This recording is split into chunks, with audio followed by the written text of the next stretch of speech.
Now, my guest in depth this afternoon is an archaeologist that was involved in the excavation of King Richard III here in Leicester. Steve Baker grew up in a large foster family, and aside from his archaeological career, Steve has expanded his aspirations by helping to teach deprived children in Zambia with the help of his foster sister. To tell us a bit more about his life, Steve joins us in the studio. And it really is a fascinating life. You've done a bit of everything. Yeah, I've done bits and pieces. It's not actually my foster sister in Zambia, that is my sister. So, but yeah, it's I've managed to do quite exciting things that I enjoy. So well, talk me through, because you brought up in York. Yeah. Came to Leicester to read archaeology. Yeah, at university. So that would have been an awful long time ago. Well, apart from it being a long time ago, it's not that long ago. But we'd have been talking about the era of Alan McWhirr, which people will remember from Radio Leicester. Yeah, no, he was one of my lecturers at the time in Roman archaeology, I think. Why did you come to Leicester to do it? I'd not been before, and I wanted to see what it was like. And it was one of the only places that wanted me to come, to be honest. I came to the open day, had a look round, and accepted the offer. And a mate of mine was coming as well, so I came along with him. What drew you to archaeology in the first place?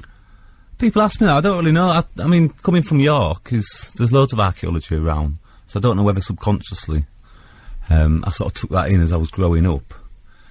I was always interested in going around castles when I was young and getting the guidebook, and so I think it probably comes from that.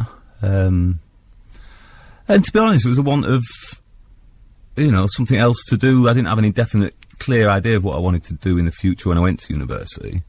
So rather than do something along, a course along the lines of, something vocational that I was going to follow afterwards, I went into archaeology because I thought it'd be interesting.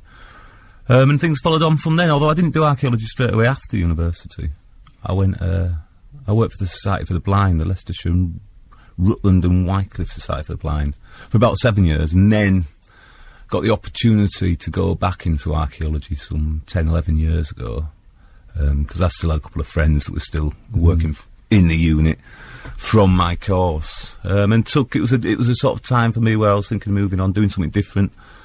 So took the opportunity and haven't looked back, really. It's been great, for the last 10, 11 years. I mean, it's interesting because you do get an interesting perspective. I mean, I know that there's kind of a temporary chilling of relations between Leicester and York at the moment for reasons which escape us all, to be honest. But what is interesting is that they are, in a sense, comparable cities, aren't they? They're comparable in as much as they're about the same age. Arguably, I think Leicester's fractionally older, but but their fortunes were different. York, of course, maintained a lot of its architecture. Leicester less so, and yet Leicester has an incredible architectural record right back to beyond Roman times. Both, I suppose what I'm getting at is they're both utterly fascinating cities. I think with Leicester you get a bit more chance to, or we as archaeologists, we get a bit more chance to have a look.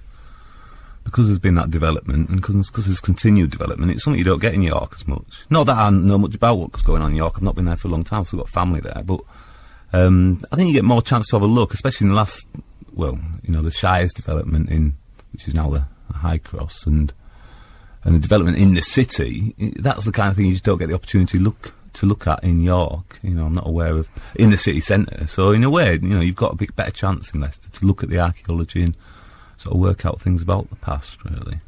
From an archaeologist's point of view, of course, you hit the time bang on, didn't you? To have been back in archaeology for the last decade or so. Yeah. The last decade of archaeology in the city's been absolutely fascinating. Oh, I mean, this work in the city was, we were there for years, and we still are in bits and pieces. But yeah, it was a once in a lifetime, probably, opportunity in archaeology to get involved in something like that, really. Well, I mean, where we're sitting now is over the top of a fascinating archaeological site. I wasn't involved in this, but yeah, you're right, it's the Norman Undercroft over there, and my friend Roger did that, so I went down into the Norman Undercroft with him, actually, just did you have a look? recently. Oh, right. For a piece we're doing for the telly, which will happen after Christmas. But, you know, the fact that it's just casually there, that we're on the edge of the Forum here. I think Richard Buckley, who, of course, was so renowned for many things, but the Richard III thing is when so many people know his name from, says that the site we're on now is one of the most important in Leicester because of the variety of stuff that came up from here. Yeah, I'd go with that. I wouldn't argue with that. It's not a site I'm overly familiar with. Like I say, I wasn't involved. That was just before I got back into archaeology. In fact, I think it was going on when I first got back into archaeology, but I was sent out to some field in Leicestershire as my sort of introduction back into it, rather than the exciting sites in town. Although the field in Leicester was exciting too. Well, I mean, because fields in Leicestershire have many things in them, don't they? Let's be honest. I was out at one at Hallerton the other day, and they were digging at what looked like it could have been a Roman religious site. But anyway, the thing which strikes me is that through that process, and we'll talk a bit about what it was like in York and stuff, but through that process of going back into archaeology, you end up on that site that's now world renowned, where Richard III was found. Now, taking that as a slight side point, as an archaeological site, it's fascinating. Oh, aye. Well, to see the friary was fantastic. And to be involved in that, and I had a small part to play in that. It seems so long ago now to me. There's a lot happened. Well, it's a year and a half, and it's ages ago. And I played my part. It was nice to play my part. It's sort of over now. What was your part in that? Well, I just did some overtime, to be honest. I just wanted time and a half. And I went in on the just do this a few days, and when we put the third trench in. But like I say, it was just a job. They needed some extra help. So went in, did the work, and that was it really. I've not been involved since really. I mean, that was on site, and since then it's moved on. Other people are playing their parts now and continue to do so, really. I mean, that's an interesting point, is it's about a lot of people who played their part in it. Well, it is. It's a team effort, really. And it will continue to be. So, I've not really been following what's been going on with the York Leicester thing. Like I say, I'm too busy doing other things. Doing other archaeology, really. It's so many jobs. I must have done 30 jobs since then, really. So, what are you working on at the moment? I'm out in a field in Lutterworth, actually, on the edge of town, which is a Roman, an Iron Age site that we've just drawing to a close. We've been out there a month, just over a month, I think. The standard, really, Iron Age site, settlement site, rural settlement site. Could have been dug before. Has it been done before? No, this is all, I mean, it's very different to the King Richard thing. That was a bit of an exception, really, for what we do. I mean, the vast majority of our work is all for the developer. If someone's building something from a garage to a new Tesco store, we have a look as part of the planning permission.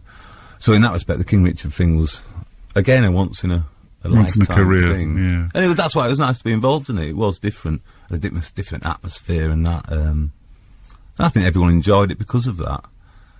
Because that was archaeology for archaeology's sake. In a way, yeah. Well, yeah. But the chance to look at the friary was fantastic. I mean, you never get that sort of. Not in a city centre. Well, yeah. I mean, if there's space, you rarely get the chance. Again, it's only if someone's building something. So that side of it was great, and hopefully that side will keep. We'll learn more and more about that side as the work and the work that other people are doing, post-X and things like that is published and things. So let me just take you back to your childhood, because you described the fact that you were brought up in a large foster family. What describe that for me? Well, no, I've got a large family. There's like 4 of us. I've got 2 sisters, one in Zambia, and I've got brother and sister. Sorry, 2 sisters, one in Zambia, one here, and a brother who lives here as well. So there was 4 of us, but from the age of about 7, we always had an extra child, really. A foster child. My parents did short-term fostering, which is anything from, I think, like a week or weekend, up to 3 months, I think. But we had several children that I mean, one particular child stayed with us for like 2.5 years, and so there was exceptions to that. But overall, from about 7 till I left home, really, there was an extra additional brother and sister, really. What was that like? That's fantastic, yeah. It was something new to play with, really. Especially with 4 of us, you get fed up with, my brothers and sisters, don't you? So, So it was always, I remember it always being nice and exciting, to have another kid to play with, and then that one would go. I mean, it was made quite clear to our parents, what we were doing, and the fact that these children would go, because obviously that's the attachment things is a thing you don't want. I mean, it was a bit different with the children that stayed with us longer, which were for certain reasons. But yeah, I remember it's been fun, to be honest. And I mean, we're not in touch with them, and there's a few that we're in touch with longer that I know of and know what became of them. And one sister in particular, we kept in touch with because she'd been my sister like 2.5 years. I remember it being great, to be honest. So, I mean, I think people that foster children do genuinely an incredible job, because those children wouldn't be being fostered if they didn't have a difficult background for whatever reason that might be. To take children into your home and just welcoming them into the home, though, can have lifelong benefit for those children.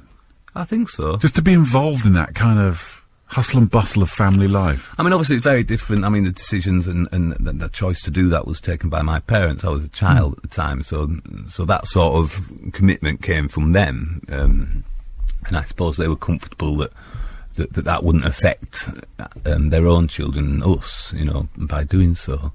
But yeah, it's a massive thing, but it does make a massive difference, but it's not always easy. It's quite difficult sometimes, I think. Again, I speak, I found it funny. It was all right having someone to play with, but obviously this foster child wasn't someone for my mum and dad to have a good time with. It's a massive responsibility on the parents' side, the foster parents' side, really. Because those children can be quite damaged, or often quite damaged. Oh yeah, by the very fact that they're in foster care, really.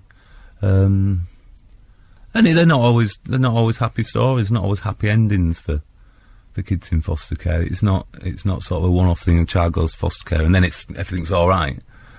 Often it's a series of they go to another foster parent and they spend their life in foster care, really. Which was interesting to see in contrast with being in Zambia and things like that.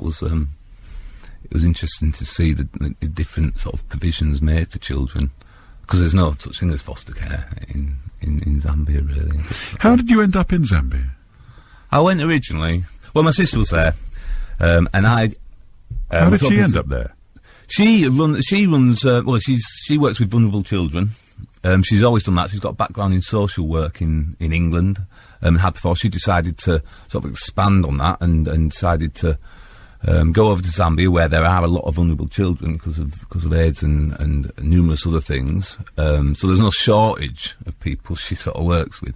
So she went over there with her 2 young kids and her husband, whose background's in sort of social related things, homeless people and things like that. And basically she wanted to go over there and use her skills as a social worker to set up some sort of children's rights framework, which they don't have in Zambia, for people to adhere to, organisations to adhere to, in order to safeguard the numerous vulnerable children over there. Obviously, you've got an enormous amount of orphans. It's in some parts of the community, it's up to 50% of kids are orphans, or mainly due to AIDS. And obviously, you've got the additional problems of where do those children go? Often, you've got children who are head of the families and things like that. So the implications for children in a country where AIDS has such an impact is massive, and it's I couldn't sit here and explain it if I had 2 hours, sort of thing. So she'd gone over to do that. I went over because I was a couple of years ago planning to get into teaching, primary school teaching, a change of archaeology, basically. Not that I don't like archaeology, but it wears you out, sort of thing. So I thought that, and I'd had some experience I'd got some experience in Leicester schools, some primary schools in Leicester. And to be honest, I thought, well, it's an opportunity to get something a bit different for the application form. So I emailed my sister, said, do you know any schools nearby? She emailed me back with a couple of contacts. I contacted the schools, an orphanage school and another basic primary school in Zambia. And they were more than happy to arrange with me to go over and spend some time in the classroom with them. What was that like? Oh, it was fantastic. It was brilliant. It was sort of scary because, the teachers just sort of left the classroom. You know, here you go over to, you know, you have some experience in the classroom and the teacher will be there and, you know, but I went over there and the teacher was like, have you come to help? And I was like, yeah. And she was like, well, I'll come back in about an hour then. And then I've got like, you know, 35 like orphans, you know, and I'm supposed to teach them something, you know. What did you teach them? Well, I sort of, well, they follow a strict syllabus. That was the saving grace was unlike English schools, they have a strict syllabus, so they'll start at the start of a book and work through it, and the next page is the next lesson and things like that. So I had something to base it on. But I wrote things on the board, and I made it up so I went along a lot of the time, sort of thing. It's, but it was amazing. It was difficult. The difficult thing was the language. Not that they don't speak English there, but they don't speak Yorkshire. So, you know, by the end of the week, quite a few of them were speaking Yorkshire, so which was quite funny. But no, it was a fantastic experience, and I worked in 2 schools, one an orphanage school. That was quite lucky in a way, because if you're, you know, an orphan in Zambia, you can get a bit of money. You've got that card to play. That school can get equipment. This school even had computers and things like that. It was a second school. It was a little bit of a shock, which was a basic school, which is sort of your school, a primary school that quite Zambians with some money would go to. Well, they didn't have anything at all. They had one textbook between the class. They had no pencils, no pens, nothing really. Because, you know, the fees that parents and families would pay for their children to go there would mainly be absorbed by the teaching salaries and things like that. Whereas in the orphanage school, they've got a lot of charitable donations from particularly Canada, I think, and Holland, where they get a lot of kit. So it was quite a sharp contrast. I'd like to go back to the other type of school, is the government type of schools, which is the free education in Zambia. But that's when you're getting into like where there's like 100 kids in the class and things like that, which is where the real problems are in Zambia. Did you find that the training that you'd had here was transferable? The training as in what? Or at least your passion for wanting to go into teaching. I think so. I think I enjoy the company of children in that sort of environment, that learning environment, and that was great. The schools I'd worked with in Leicester certainly helped, because it was within a few months before going. It was all within like 6 months. So I'd got into it. I'd loved the schools in Leicester. I'd loved that side of it, learning about teaching and things like that. So a lot of that I found, even, you know, when these teachers went off and left me in these classes, a lot of that, you know, I found I was just using. More so because I had to. You know, it was forced upon me. I mean, one day the headmistress just came up and she said, well, what did she say? She said to me, we need a new teacher. Can you do the interviews? I'm like, well, not really, because I'm not actually a teacher. Because, I mean, teachers said they're not qualified or anything like that at these schools. I said, I can't really do the interviews. I won't feel that confident, you know, and I wouldn't want to have that responsibility, and, you know. And she said, okay. And then a few minutes later, she said, well, we'll go then. And the whole school, this was the orphanage school, they all went for 4.5 hours and left me with like 150 orphans that I had to do something with. Me and 150 orphans between the age like 6 and like 13. What did you do with them? Well, I got my camera out, and they were all, we spent the time outside, you know, we were playing football and basketball and things like that, but no, it was hard work when they went, and but luckily I had the camera out, which was novelty for a lot of the kids, so I've got an awful lot of photographs of that 4.5 hours sort of thing, which but it was just things like that stayed with me, that were quite an exciting experience, really. But something I was completely unprepared for, because I didn't know that would happen. And I went into it blind, which was sort of... I tried to go with no expectations, which is what I'm continuing to do now. And just seeing what happened. And, yeah, I had a fantastic time at both the schools. And I'm still in touch with some of the people, the headmistress of one of the schools. I didn't get a chance when I went the second time to Zambia to continue that, but my circumstances changed here.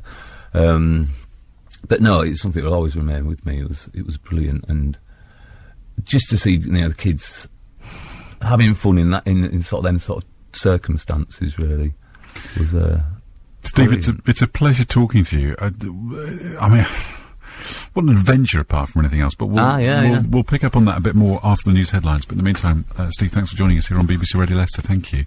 I'm talking in depth this afternoon to Steve Baker, who is an archaeologist, and as we found out earlier on, worked on the King Richard III site, but he's also done loads of other things, not least of all spending a lot of time in Zambia, because that was part of your passion, because you like to teach apart from anything else.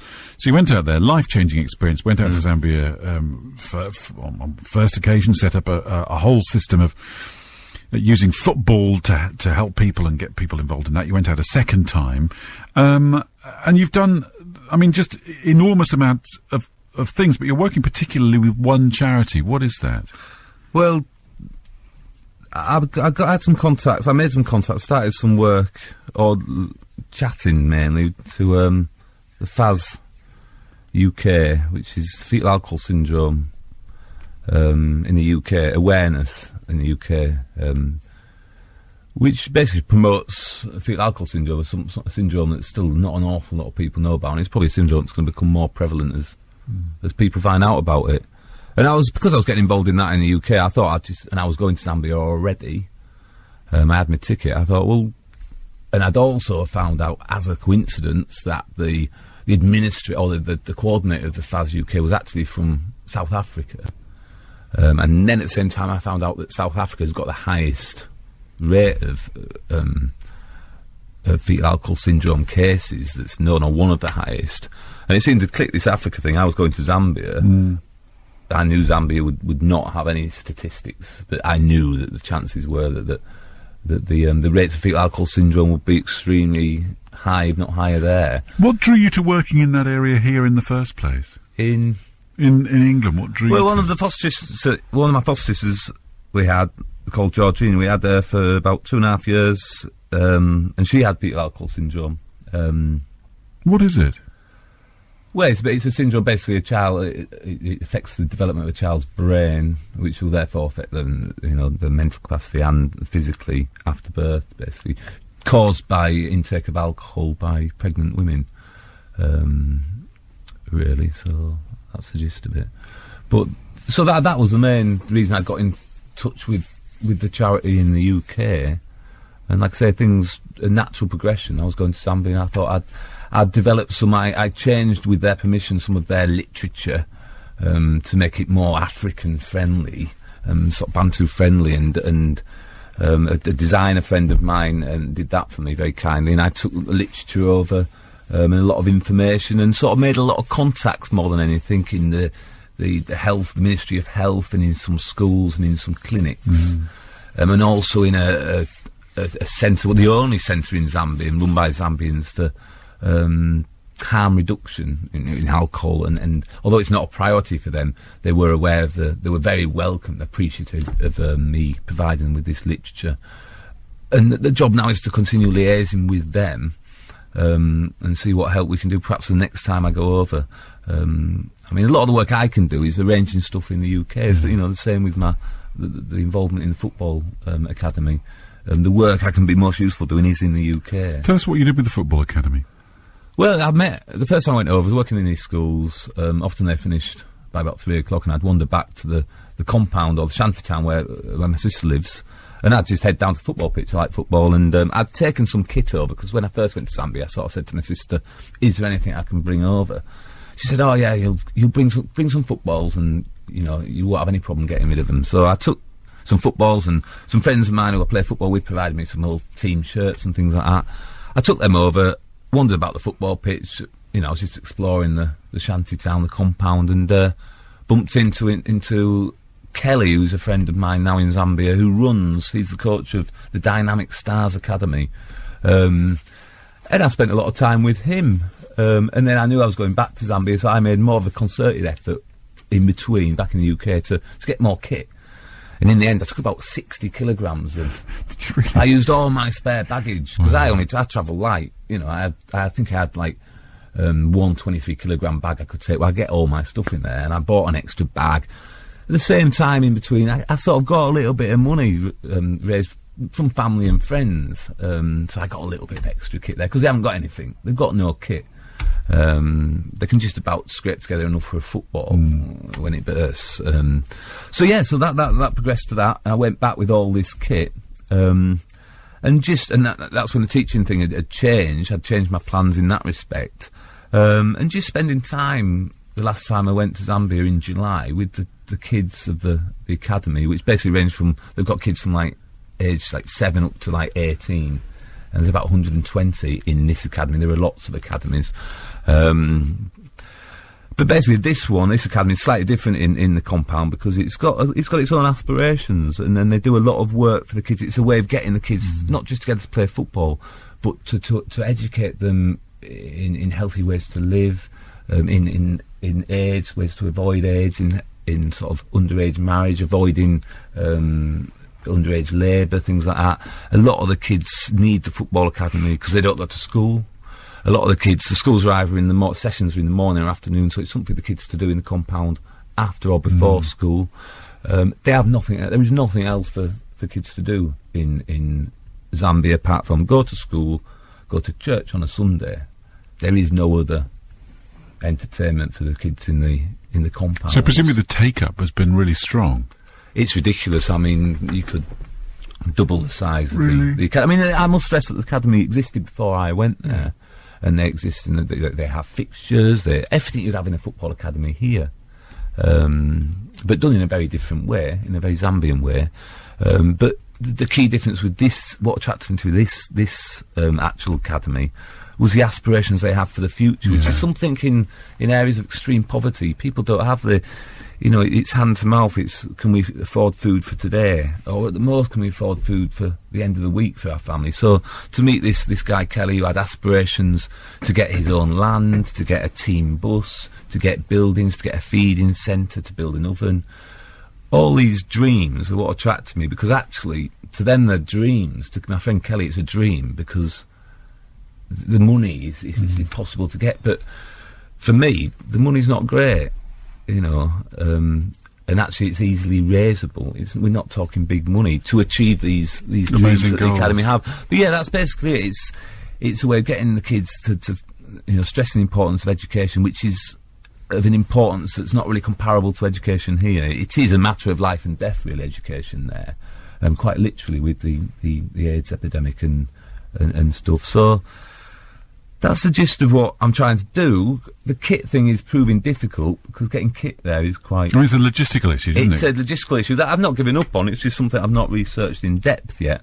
At the moment, I've been getting kit there in an ad hoc sort of way if I'm going over there. Perhaps if my sister has other relatives or friends going over there, I can catch up and say, have you got spare baggage? So the kit thing, the next challenge for that is the logistics.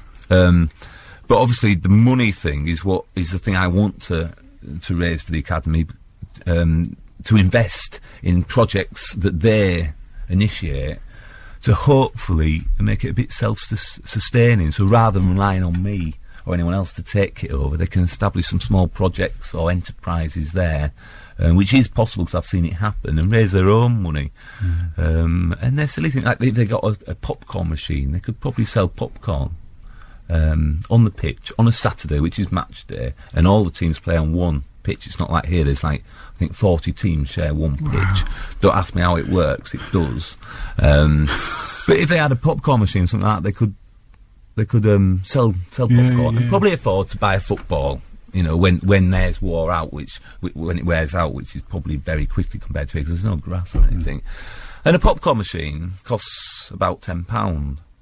Which is, there's no way they could even dream of having £10 spare. I mean, in the compound, you're talking of people they live basically on perhaps £1 a day, up to £2 a day, perhaps, which it sounds livable. But that's bearing in mind that the cost of food is probably the same as here, and that £2 probably has to feed, I wouldn't think, less than 6 people, up to 10 people a day. And the food's the same price as here? In the supermarkets, as they said, the food is the same price as here. If there is any difference, it's slightly more expensive. The people in the compound, the residents of the compound, they live mainly on vegetables and things that they can grow in areas of land they have and things like that, and millie meal. They wouldn't shop in the supermarket, so it's quite, there's a lot. It's quite challenging when you see it. I've never been faced with that sort of level of poverty before, and I think because of that, there's a lot of challenges with that culture, because especially when you introduce money into it, because they don't really know how to use money in that sense of investing it or saving it for the future, or investing it in something that can be self-sustaining, because there's so little of it. And like I say, if you've got money, that will provide food for that day or that week, and there's nothing further forward. And it's quite obvious when you do meet people that have a slightly different view and do think a little bit about the future, which is one of the reasons that attracted me to this Kelly McCuker, who's the coach of the Dynamic Stars. I mean, I think it's. I mean, apart from anything else, it's a long old journey from York to Zambia, isn't it? Wow, a life journey, and I mean, it strikes me that you cut your own furrow, really. I mean, the fact that you live on a narrowboat. Yeah. No, I have to say I love narrowboats, and my parents-in-law used to have one. And going down for a week, my wife and I only ever used it in the winter time because it's cosy and lovely and warm and stuff. It's also a bit of a challenge, but it's a lifestyle choice if ever there was one, isn't it? Because you live in a space 38 foot long, 7 foot wide. Yeah, just under 7 foot wide, I think. So, but it suits me. It suits me. I live there by myself. I'm not sure I'd live there with anyone else. That's been tried in the past, and, so I'm happy there by myself. But yeah, I mean, I don't think it was a lifestyle choice at the time. I think it's become what the narrowboat's done for me now, or what I'm appreciating now about why I've got it, is that it allows me to go to Zambia. I mean, it cost me the prices of the planes to Zambia have just gone up, and I can't get to Zambia for less than maybe 700 quid return, and rather than that going on rent, I mean, because it is cheaper to live on a narrowboat. I mean, it does allow me to do these other things, which is great for my life at the moment and what I'm doing. And the fact is that, look, okay, so you can cycle back to where you live. Yeah. You know that there's a stew on the hob. Well, it will be later. It will be. Yeah. That the fire is ticking over and it'll be toasty and warm. It will, yeah. And safe and quiet. That's it, and I'm getting old, so I can just put my feet up at the end of a long week and take it easy, really. So, Steve, it's been a pleasure talking to you this afternoon. Thank you so much for coming in and joining us. Safe journey home to your narrowboat. Thanks very much. And get that stew on. I will, thank you very much. Steve Baker joining us here on BBC Radio Leicester.